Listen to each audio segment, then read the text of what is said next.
Marketing and how not to get too overwhelmed by it, right? So I'm going to give you some tips so that you can kind of focus deeply on the things that really matter and kind of ignore, put your blinders up for the things that, might sound tempting, but you don't really need to focus on if it's going to be too much for your plate. Okay. So I have some slides prepared, so I'm going to share my screen and I'll go through this. I'm going to pause for, questions and things like that. And I have a few exercises I would love for you to participate and do because it'll help you with your mindset around your marketing plan for this year. And then at the very end, there'll be plenty of time for Q&A for more in-depth questions. So without further ado, let me share my screen and get things going here. Oh, I need permission to share. Yes, sorry. There it is. You have Okay, permission now. awesome. Okay, and this is the right window. Yes. All right, let me get this up to full screen for you guys. All right, so how to stop the overwhelm. I'm going to go over something called the 80/20 marketing rule, which you may or may not be familiar with already, my ACE framework, and something I call the weekly one thing plan. It's the key to not getting overwhelmed by all the things you need to do as a business owner. All right, a little bit about me. If you haven't met me already or attended one of these meets before with me, um, my name's Hope. Nice to meet you. I have been marketing for over 15 years, but my background's actually in architecture. So I started out in architecture and I pivoted into marketing. And I specifically help mission-driven professional service providers. So that's architects, coaches, creatives, and consultants like myself. I help them to build simple, repeatable systems that are easy to use, easy to maintain, and helps build up their brand visibility, increase lead generation, and make it a systematic thing. And also help them with creating strategic partnerships that will bring in more leads and buyers for their business. So let's talk about what we will go over today.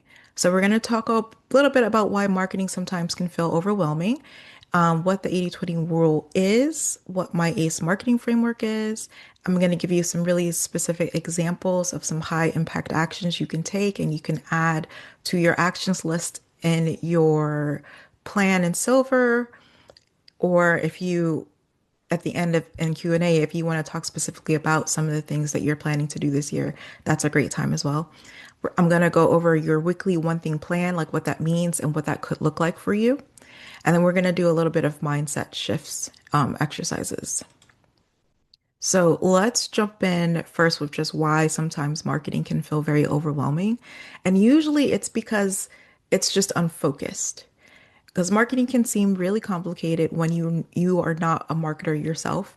And honestly, as a marketer, it can still feel complicated if I let it, right? And instead of trying to do all the things that you hear that you need to do or that are suggested for you to do or that you read about online, it's really key for you to focus on the very few activities that are really moving the needle in your business. And when you prioritize those specific tasks, and there's not that many of them, when you prioritize those, you're going to see better results with a lot less stress, a lot less confusion. And that is where the 80/20 marketing rule comes into play. So, what is that? If you haven't heard of it, it also goes by another name called Pareto's Principle.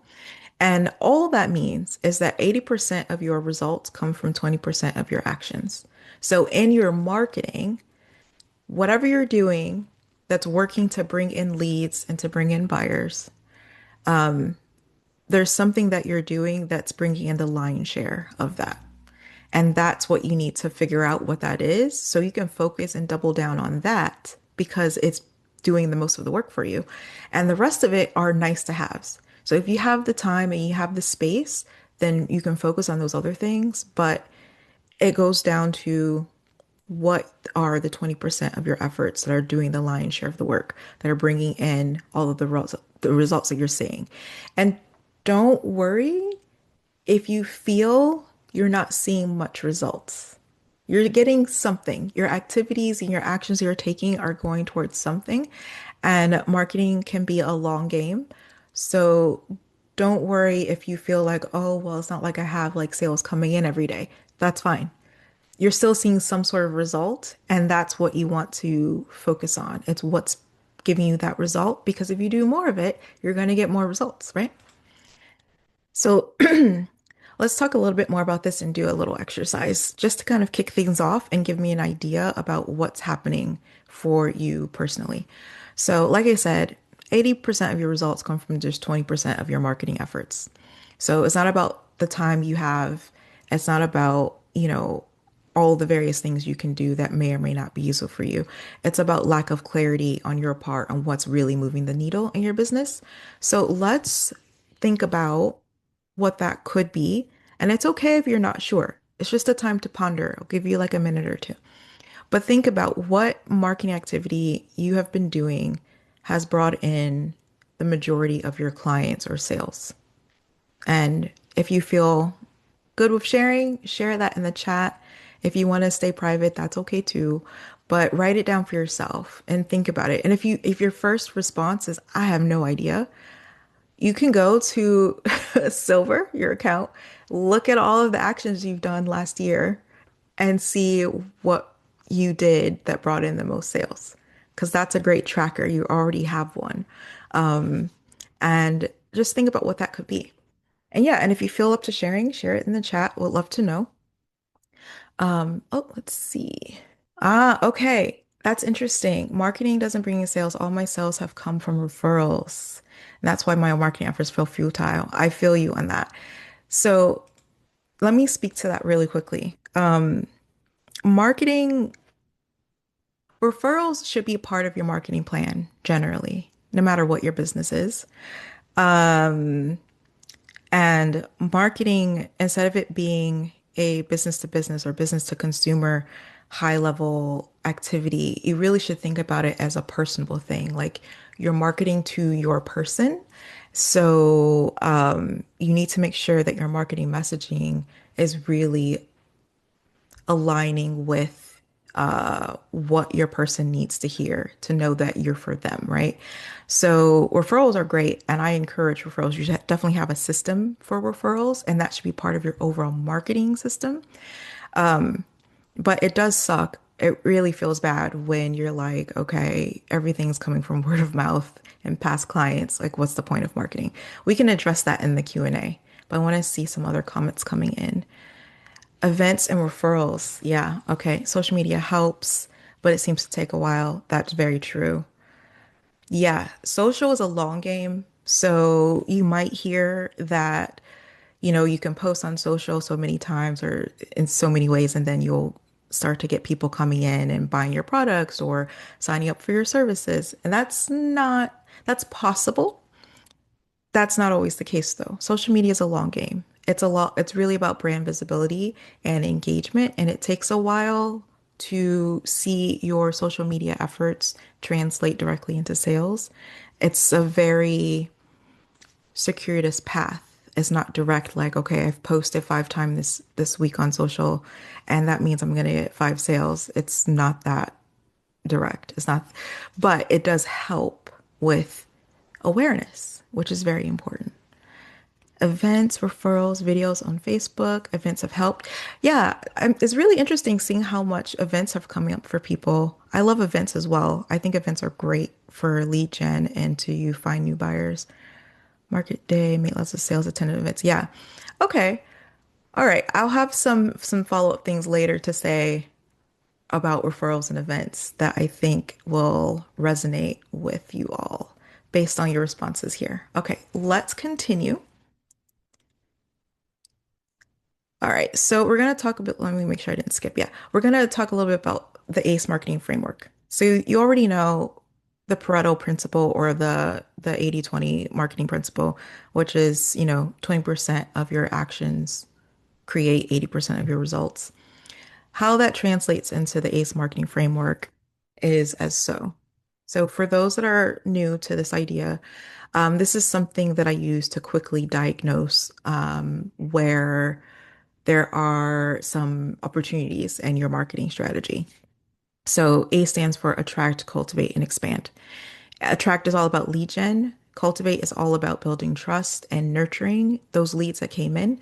And expand is all about sales and referrals, and ideally repeat sales and repeat referrals. So, how this combines with the 80/20 marketing rule is that you'll find that when you focus on your 20%, when you find out what that is, it's going to fall into one of these categories. It's going to fall more in attract, cultivate, or expand. And depending on where you are in business and what you've been doing so far in terms of marketing, you might find that technically your 20% is spread across all three categories, but generally there's one. Meaning, maybe you're really great at lead gen. Like there's no problems. Whatever you're doing for attracting leads is happening like clockwork. Like you can count on that. Like, oh, okay, if I know if I do XYZ this month, I'm gonna get like 50 new leads. If that's you, great, that's awesome. Um, but maybe cultivate or expand are a little shakier. And, or it could be you're really great at cultivate when the leads come in, you're really great at building that trust and nurturing them, but you struggle with getting enough in.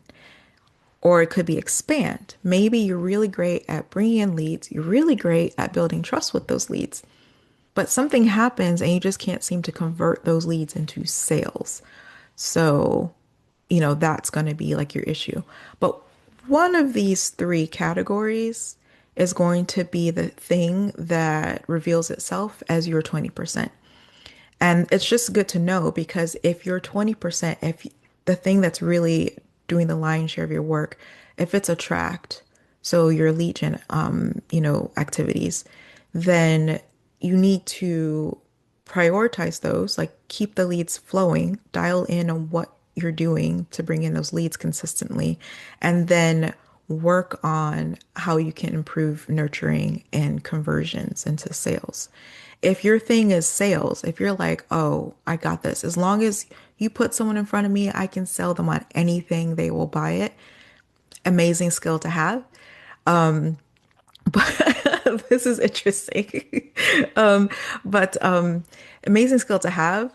But if you're not getting enough leads in, then that means you're not converting enough leads and not growing or having enough revenue, right? So that means that you need to look to, okay, nothing's wrong with my sales process, but something's broken with my lead gen, and that's where I need to focus on, right? So once you can identify which of these categories needs your attention, then you can really dial in on what's the specific action you need to take and ignore all the rest. And so that's all you do. So every week, that's all you think about. It's like, okay, what have I done this week to do this? Because you know that thing is going to get you the result you need, right? Let me take a look at some of the chat really quickly here. Doing well with traditional marketing, getting sales through referrals, have a legion problem. Yeah, legion tends to be a common issue. Marketing comes with direct engagements.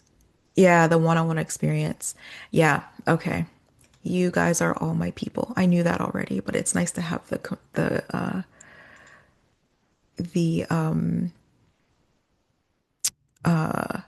responses like that. So I want to talk through some high impact marketing actions specifically for Attract. This is the lead gen. So some of you in the chat have already indicated that that's where there's a little bit of a challenge. So for attracting leads, referrals count. Referrals are interesting because referrals count as lead gen and referrals also count in expand and for sales, right? But in terms of lead generation, in terms of lead attraction, you want to find ways to create more time for yourself, more space for yourself, so you're taking stuff off your plate. So in some cases, if content marketing is the way you get leads, so that means you're posting content to social, you're posting blog posts, you are doing email marketing. If those are the main drivers of leads for your business, then you need to look at ways to condense what you're doing so it takes up less of your plate, less of your time and your energy. And one of my favorite ways of doing that is batching. And batching content is probably not a new concept for you.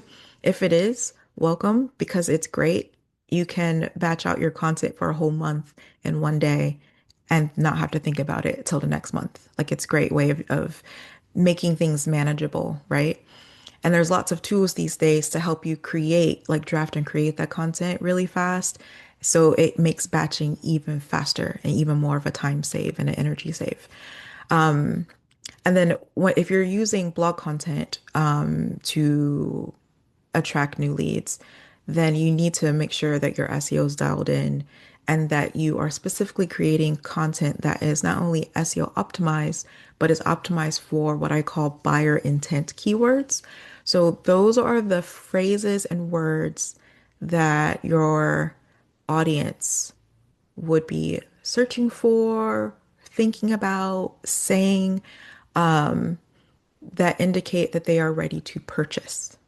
So if they're looking for knowledge, if they're looking for information, that's still good. I'm not saying never create content that answers those questions, but those are high at the top of your marketing funnel. They're not ready to buy. They're just looking, right? And it's nice to have them find you when they're just looking. That's ideal. But when you're talking about trying to attract buyers, you need to focus on the content that those buyers are looking for and that they will find very valuable because it's going to be different in most cases than people that are just looking, right? And then a favorite of mine for lead gen is pitching and executing partnerships. Within partnerships, I place events because a lot of partnership type collaborations tend to be events. So it could be co-hosting webinars, it could be speaking on someone's summit, or you're hosting the summit and you're inviting people to speak on your summit. It could be hosting a podcast or and inviting guests on your podcast, or you yourself being the guest on someone else's podcast.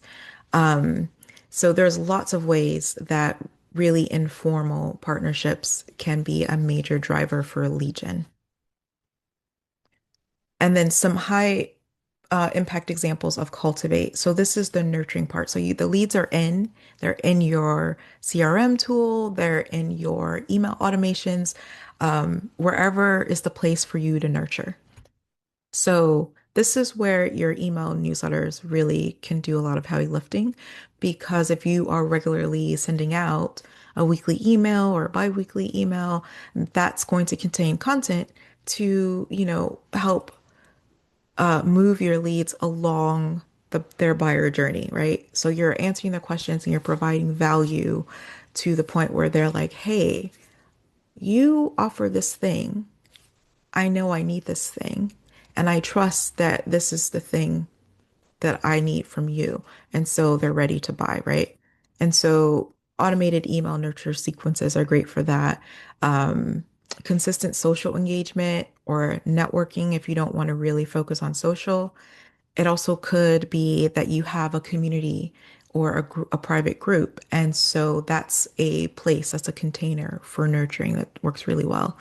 Doing free workshops, live Q&As, as long as those things are happening in front of your ideal audience, great nurturing activities. And because by default, they are a one-to-many scenario, it's not you one-on-one with an individual, it's you with a whole audience of people, it's nurturing at scale. That does not discount one-to-one nurturing. It's just one-to-one nurturing you cannot scale. It's not possible. So you need to save that for your highest value customers or clients because it's going to take more of your time and energy. And generally, you should focus on things that you can do at scale because one, if you're a business of one or a really small business with really small staff, it's going to help you to not overwhelm your time, basically, and take too much of your energy.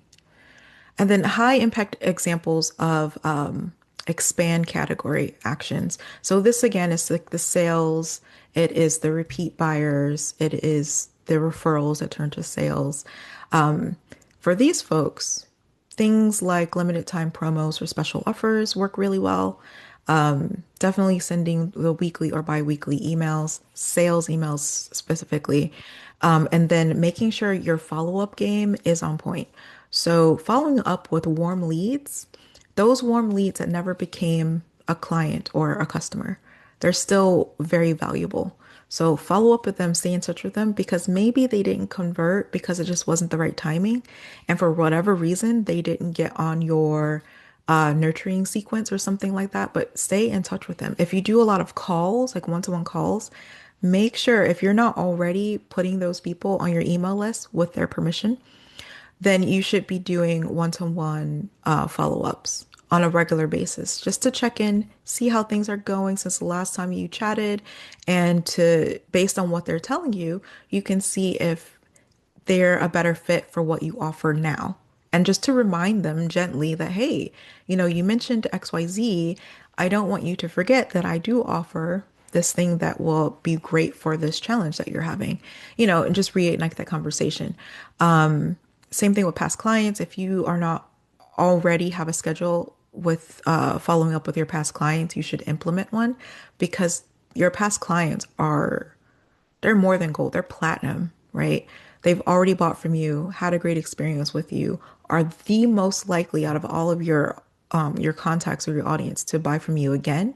So you need to make sure that you have a system in place for making sure every so often, like it could be once a quarter, I don't know, once every 5 months or once a month, whatever makes sense for you and your audience. But you need to make sure that you're following up with them systematically, just staying top of mind because those past clients can become a client again, but also great source of referrals, repeat referrals. And if they know how best to refer you because you've told them, then they're going to be happy to do that. You're going to make it easy for them to refer you. And so that's another source of not only new sales, but new leads, right? So expand is a really important category. And it's something that, some folks are amazing at just naturally, and other folks, you have to kind of learn the best ways to do this for your business. But either way, it's definitely something that's going to have the highest impact because this is where the sales happen. So everything else is about leads and nurturing, but this is about where you actually get the revenue. So let me check just the chat really quick before I move forward. Ah, yeah, that is a great question about social media marketing. And yeah, we'll save that for the Q&A because it's a little involved. But it's a question that gets me quite excited. I love talking about it. So thank you for asking it. So your weekly one thing plan, what this is, and this is actually something I do, right? Like it's not just like, hey, like if you think marketing is like too much, this is what you need to do. Like it is that, but I do this myself as a marketer because I know how much marketing can be. So it doesn't take fancy tools. It takes what you will actually work with. So, for example, if you have a CRM system, but you never use it, then then it doesn't make sense to set up your weekly one thing plan with your CRM system.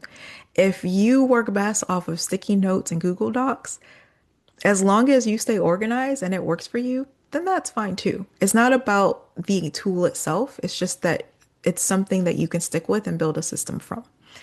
And then you need a way to track what you're doing and then just to go back and review and tweak. And I like to do a review of what is going on in my system every month because that makes sense for me, but it doesn't have to be that for you. So step one is just to identify your highest impact marketing task. Like, what is it? Is that it could be running ads, it could be doing events, it could be networking, it could be nurturing your community, it could be your email list, like your email marketing, whatever it is, whatever you've identified, like this is where I get the most of my leads from, this is where I get the most of my sales from. That's your highest impact marketing task, right? And then step two, you need to schedule time to execute that thing every week. So put it in your calendar. If you don't look at your calendar, I don't know how you organize your life, but put it wherever it is that you put your things that you need to get done, and they absolutely must get done, right? So this is the thing, the one thing for your business you cannot put off because this is the one thing that's going to move the needle the most. The rest of the things, for example, if you've identified that doing co-hosted workshops or webinars is your highest impact marketing task and not so much social media, then social is the nice to have. Focus on the thing that's going to give you the most results for now and leave social later. Like there's things you can do to make it easier if you can't afford to hire someone to take it over for you. There's still some other things you can do to still be active on social, but that's not really your main focus. Your main focus is those co-hosted webinars, if that's what you've identified, or if it's networking, or if it is referrals, whatever it is, double down on that thing and make sure it's scheduled. So every week you're doing that one thing that's going to move the needle in your marketing the most. And then three is just to track and adjust based on your results. So you need to track what you're doing so you can see how things are working and if there's any opportunities to improve or to decide you need to try something completely different. So where do you keep this plan? Like I said, whatever works best for you. So, Google Docs, a planner, a CRM system, whatever makes the most sense for you and your workflow, that's what you use.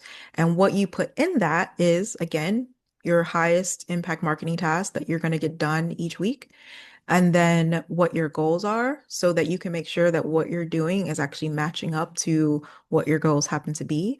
So that way you can evaluate when you need to tweak, say, hey, you know what? I was doing this consistently every week, but I didn't see an increase in leads. I didn't see an increase in sales. So that means I need to tweak something. Something needs to be changed, right? Or you can see that, oh, I'm I'm going well beyond my goals. I'm just overshooting every time. Like this is great. Okay, so now you know something is working really well. You can increase your goals, like give yourself a challenge. But also that means that you can look at how can you further systematize and automate what that one thing is that's doing so well in terms of meeting your goals so that now you can focus on those other things that were the nice to haves in your marketing and round out your marketing system to be more comprehensive. So you won't know any of that if you don't track it, right? So again, whatever tools make the most sense for you, that's where you keep all of this data so that you can make decisions based on data, not just your feelings. And your actions in sales that you're tracking in your silver account, that's one way to use that. You can use that for this, right? Because that data is already in there. So it's a good way to kind of look back and say, this seems to be working really well. Can I push it?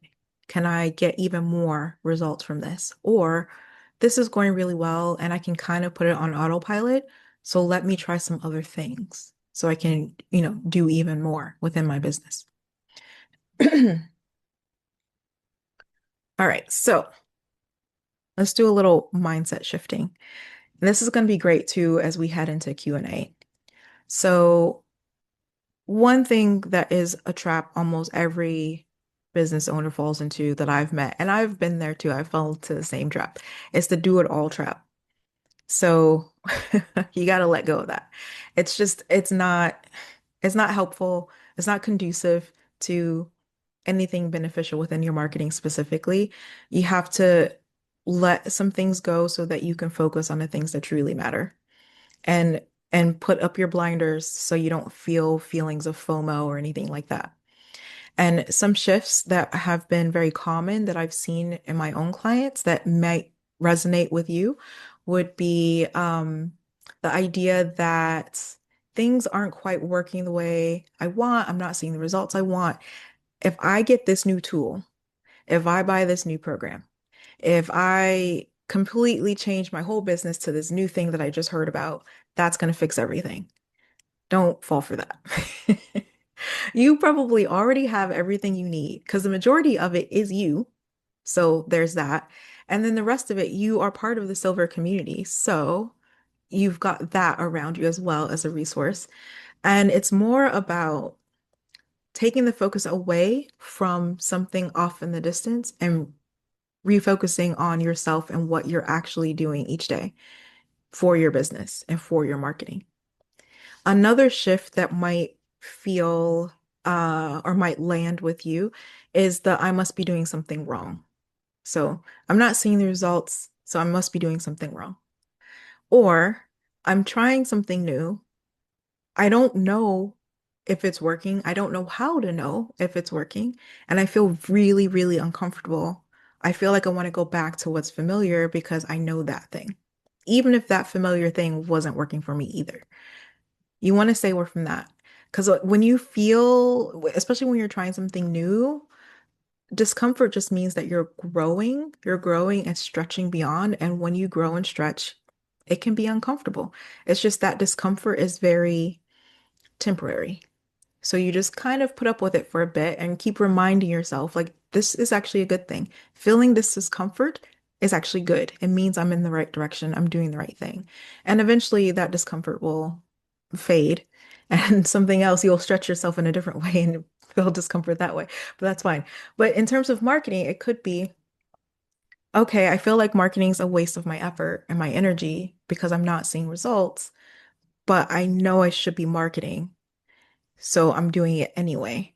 And as long as you continue to put in the effort, and again, it does need to be focused effort. You need to be focused on doing the things that are truly going to drive the results you want to see, but you need to stick with it because marketing is a long game. It takes a minute before you start to see results. And then another shift that could land with you is the I need to get everything perfect before I do anything. And that is the perfectionism trap.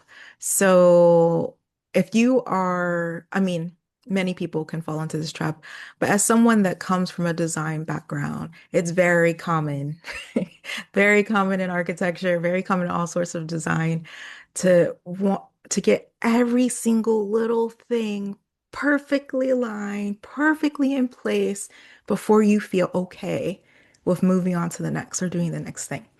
And how that can manifest would be maybe you're trying to set up a funnel, like your funnel pages on your website, and you have an amazing offer, and you know, like it's perfect, like it's gonna make so many people so much happier. It's going to make their lives easier in so many ways, and it's going to make you money.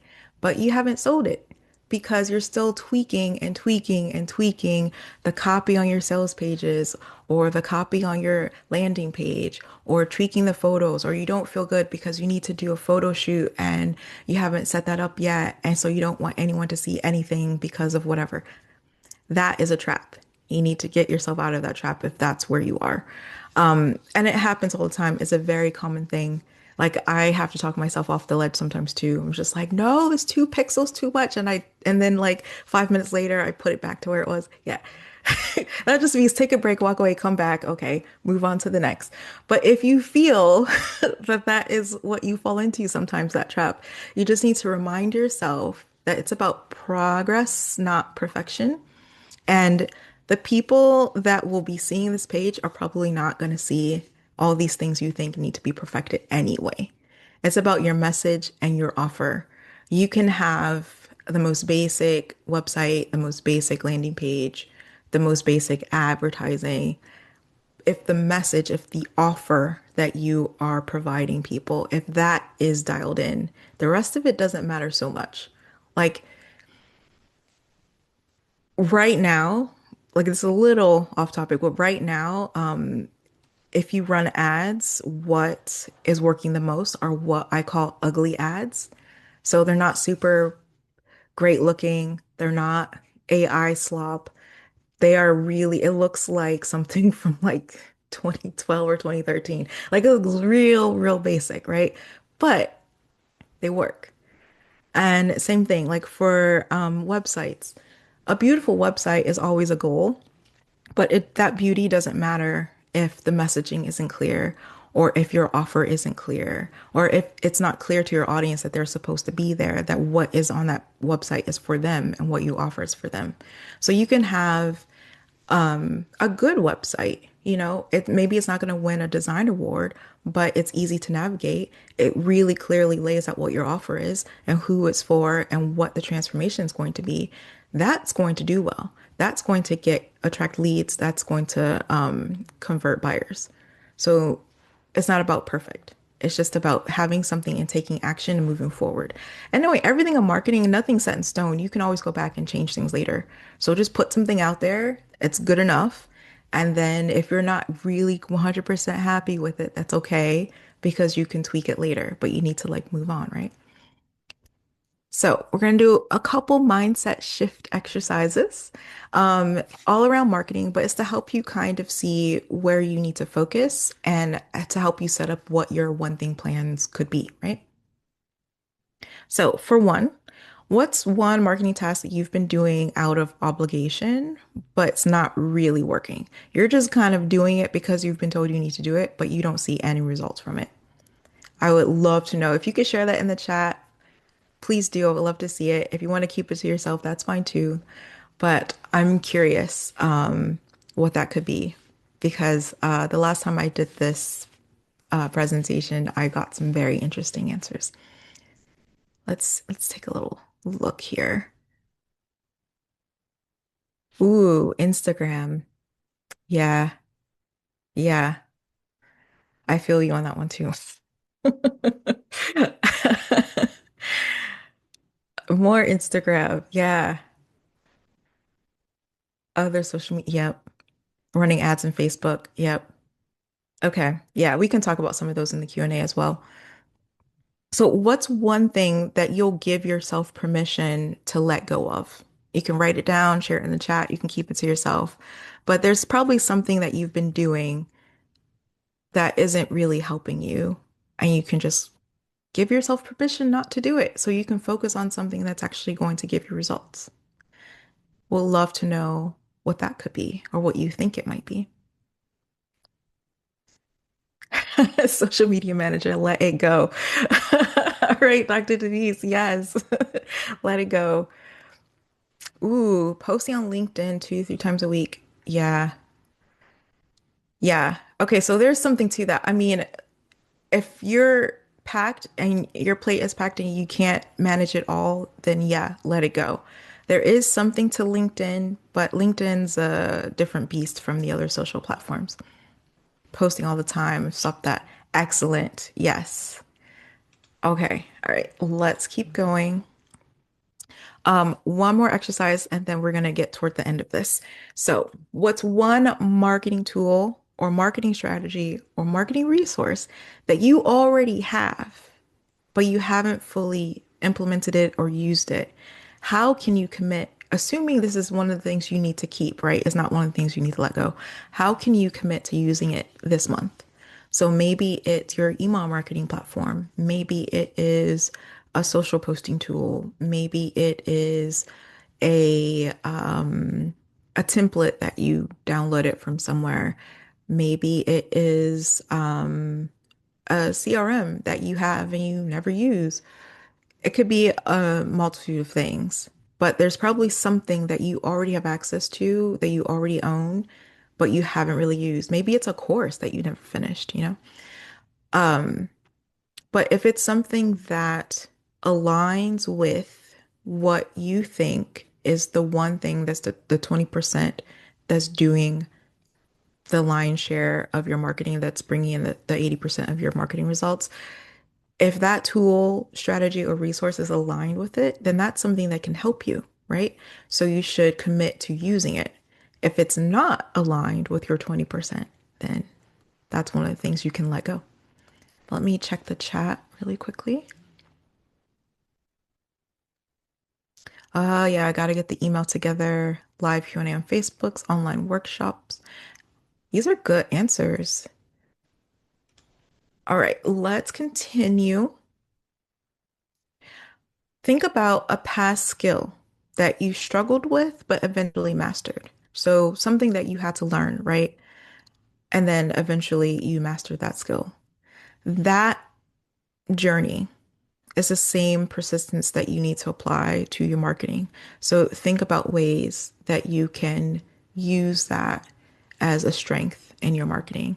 So, example, you want to commit to your email marketing, but you're not an email marketing expert. However, it's something you can learn. This is a skill that you can master. You don't need to be a marketing expert to master it. What can you do? How can you apply that same persistence and dedication you had to learning that skill you identified to, if it's, say, email marketing, to your email marketing so that it's consistent, so that you are consistently getting in front of your audience, messaging your email list, and getting sales from your email list. And that's just one example. It doesn't have to be email marketing, but it's just something to think about how to take something that you know you can do and that you have done and apply that same mindset to a part of marketing that maybe you feel resistance around. And then identify one marketing task that you've been overthinking or maybe delaying getting started with. What's one small step you can take today to move it forward? So if you have been overthinking social media, maybe that's something it's either, if that's something that you haven't decided you need to let go of, then maybe it's something you need to make a small step forward of. So, what could that be? Is it learning how to batch your posts? Is it learning which platform makes the most sense for you to spend your time and attention and energy on? Is it just showing up and leaving comments instead of posting, but engaging on other people's posts? It could one tiny, tiny little step. What could that be?